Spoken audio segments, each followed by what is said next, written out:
Good afternoon, everybody. Thanks for being here. This morning we put out an announcement that we'll be buying out the remainder of Zach Parise and Ryan Suter's contracts. We want to thank Zach and Ryan for the 9 years that they've given the Minnesota Wild. They've given everything they've had on the ice and off the ice, and have had an incredible impact on this organization and in the Twin Cities. A very difficult decision that over lots of time and lots of meetings, lots of things went into this decision. But it's a big decision that I feel we needed to make in order to keep moving forward. We wish Zach and Ryan nothing but the best in their future. We know that they're going to find teams to play for and have big impacts wherever they land. So I'll take your questions. Billy, what are some of the things that went into the decision, and how do you feel like it will bring you moving forward? Yeah, I mean, hey, there are a lot of decisions. I mean, there's roster things, there's opportunity for younger players, there's just opportunity that we were going to be able to give them or not give them. There's certain cap things. There was a lot. As it pertains to to answer the second part of your question, I mean, we have to keep moving forward. These are, like I said, these are two guys that gave their heart and soul to this organization, but we have to make tough decisions and keep trying to turn the page, keep trying to get better and reach our ultimate goal and long-term goal of winning a Stanley Cup. Was one of those factors more motivating than the other, Bill? Like, this was the big reason, or was it? No, there wasn't one big reason. It was really pretty much everything together as a whole, and like I said, a tough decision to make, but one that I feel that we need to make. Is it a culture thing at all? Like, you say moving forward, does that have to do with the culture that was in place before you got here and the culture that you want to see moving forward? No, I mean, hey, look, we feel we have a good culture, and it keeps getting stronger. And you know what, I think it will continue to get stronger. This wasn't one of those things. This is all about, just like I said, just moving forward as a group. Why both, Bill? Why both, Bill?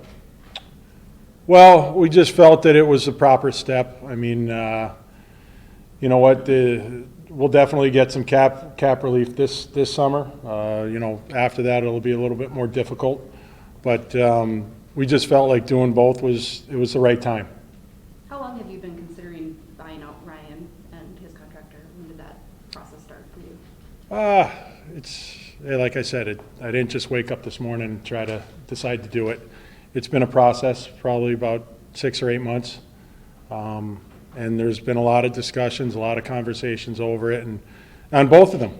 And we know how much they've meant to this team and to this city. So, like I said, these are not great choices to make. These are not great decisions to make, but you have to make them, and you stand by it.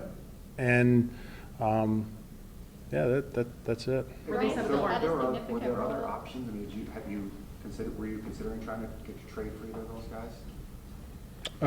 No, I felt this was the cleanest way. You know what? This way it gives them more of an opportunity to go out and do what they can do. And I know they both have game left, and they're going to help another team. But for us right now, where we are, we went through it. You saw what happened with Zach this year, and we weren't going to be able to give him the opportunity that maybe we thought we were, and this will be better for him.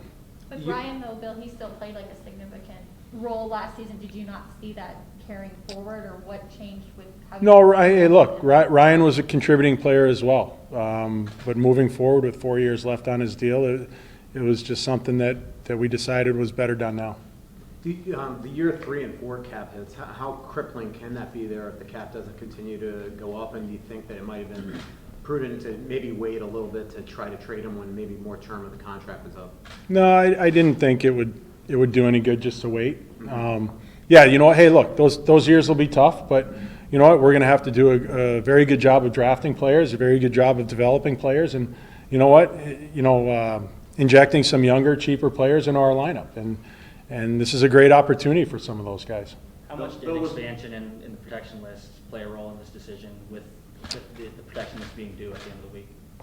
Yeah, I mean, hey, look, we get to protect 2 more players. And like I said, not the main reason for this. It was a contributing part of the decision, but there were a lot of things that went into it. Was there one conversation with one or both of them since the end of the season that kind of finalized this in your mind? No, not really. No. You've had some difficult conversations, but were these 2 particularly difficult for you? I mean, just in general with both of them? Yeah, these are no fun. Yeah, I've been through it. I was bought out, and it's just,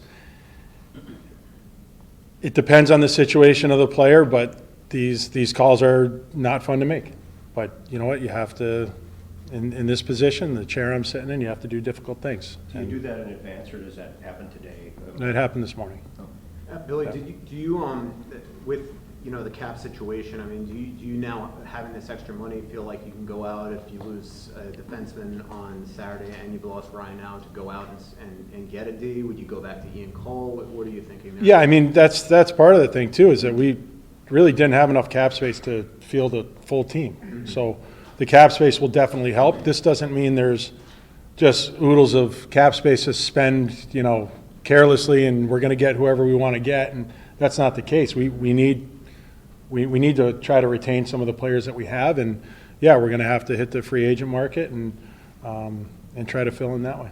Could trades also use up that cap space, or you think? Yeah, you can always. Yeah, we can always trade. Yeah. So is this an indication too, in how you view some of the guys that are coming down the pipelines next, some of the prospects that may be kind of knocking on the door here? Yeah, I have very high hopes for a lot of the guys, a lot of the younger players, some of the guys that were in Iowa, some of the guys that were drafted last year. I think we had 4 picks in the first 3 rounds last year. This year we have 5 picks in the first 3 rounds. So we're starting to accumulate some prospects and guys that we really think are going to help, impact our team in years to come. So, yeah, we've got high hopes for guys. It's pretty well known that Craig, at least when he first got here, Ryan, that they were really, really close. How much of persuasion did you have to do with Craig on this, and how long has that been going on? Craig and I have had, I don't know how many conversations about it, but, I think the important thing is that when you go to your boss with something this big, you better have a plan.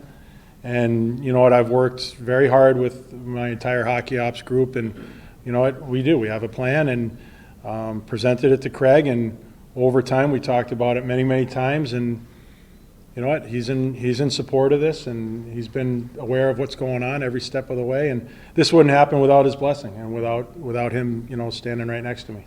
Bill, how far back did these talks and conversations about buying both out go? Are we talking a month? Are we talking a couple months? Like 6-8 months. Like this, like I said, it's like a trade. It doesn't happen overnight. You don't just wake up and things happen. It really takes time, and especially something this big.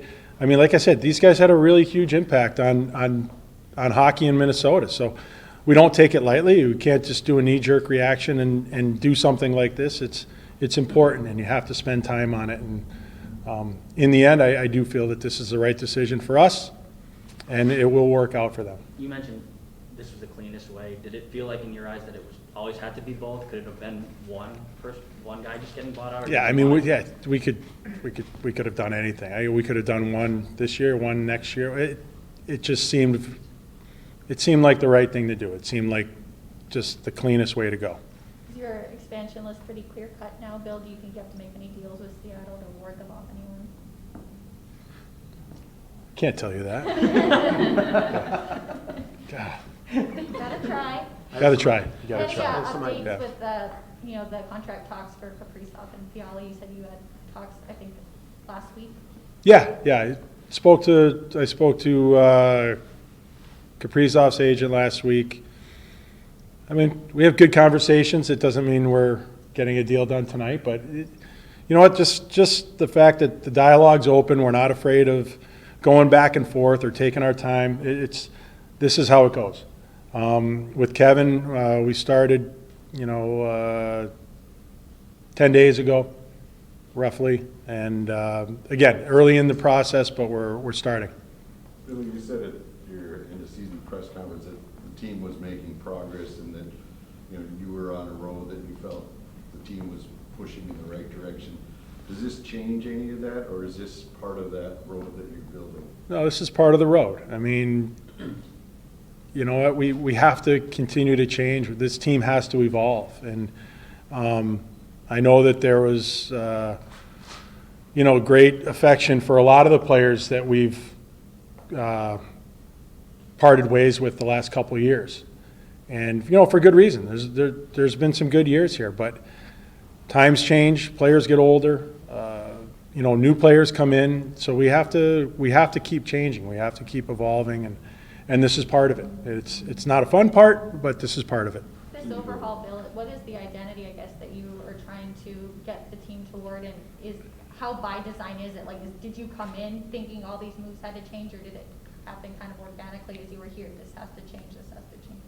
Well, when I first got this job, I needed that first year to really assess what was going on and kind of move slowly and methodically, and it took a while for me to make our first deal. And then you keep you continually assess your position and what you feel needs to be done, and we're going to continue to do that. This will never stop. I'm not saying that these size moves are always going to be done, but these things always have to happen. You see teams constantly changing, you have to try to get better. We are trying to win, and we have to try to improve all the time, and sometimes it takes very difficult decisions to do that. It's not okay to be where we are right now. We saw great signs this year. We saw great signs, but we're not there yet, and we have to continuously try to get better and try to build a Stanley Cup winning team. Do you think this move makes you guys better next year, or is this made with 3-4 years down the road in mind? Well, I think it could do both, because you know what, even those guys are both very good players. It opens the door for other guys. It creates opportunity. Even going back to the Jason Zucker trade, Jason was a very good player here, and it wasn't a very popular move, but it opened the door for Kevin Fiala, and that's really what allowed him to start being the player that you see now.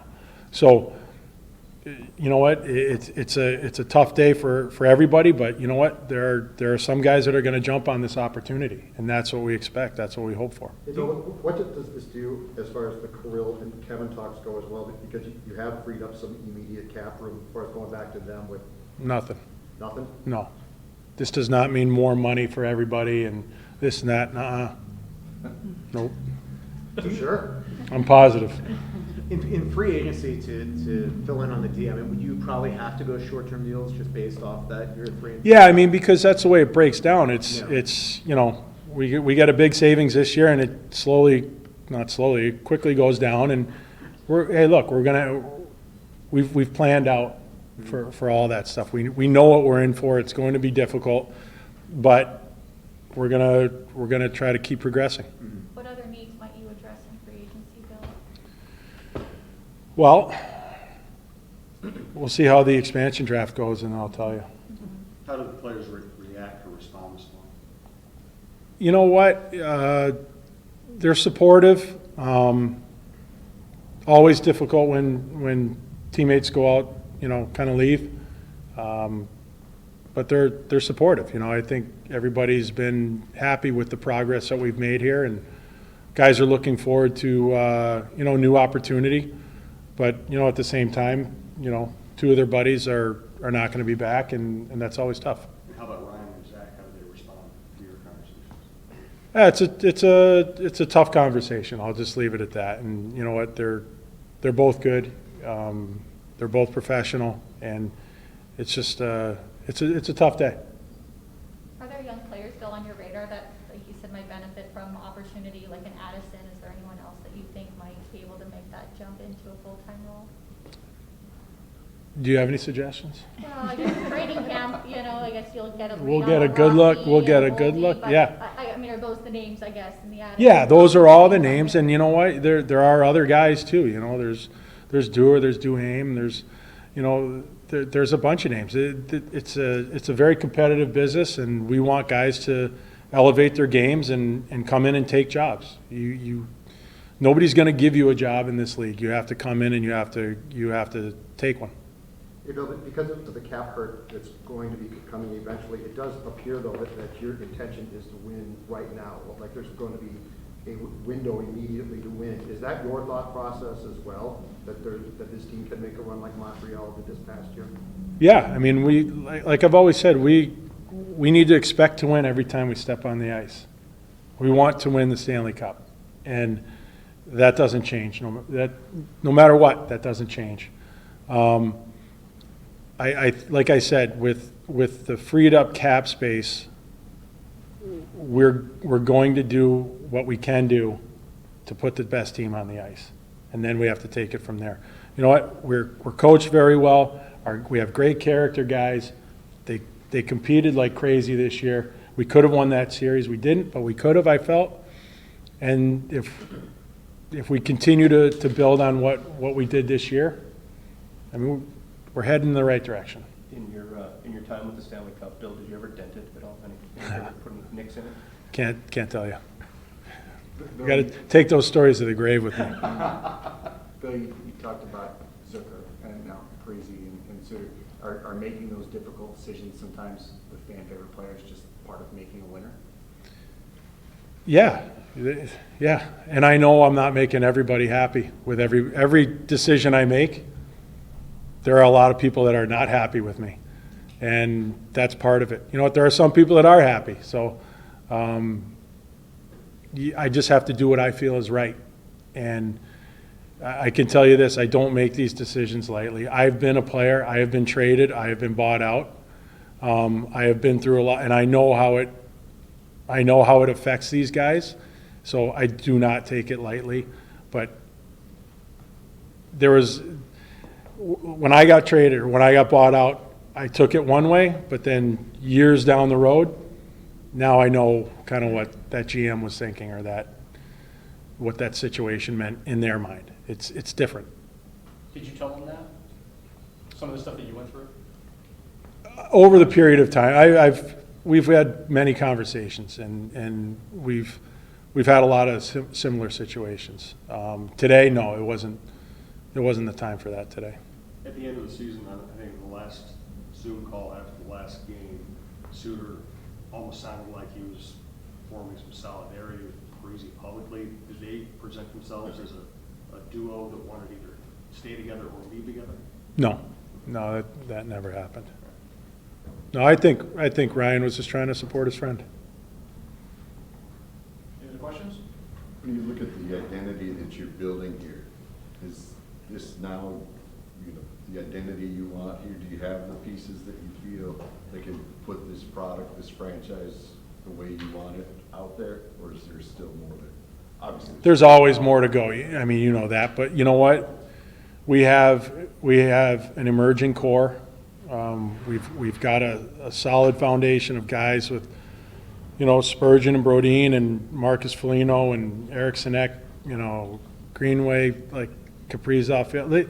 We've got a very solid foundation now, a strong core of young players, and we're going to keep building around them.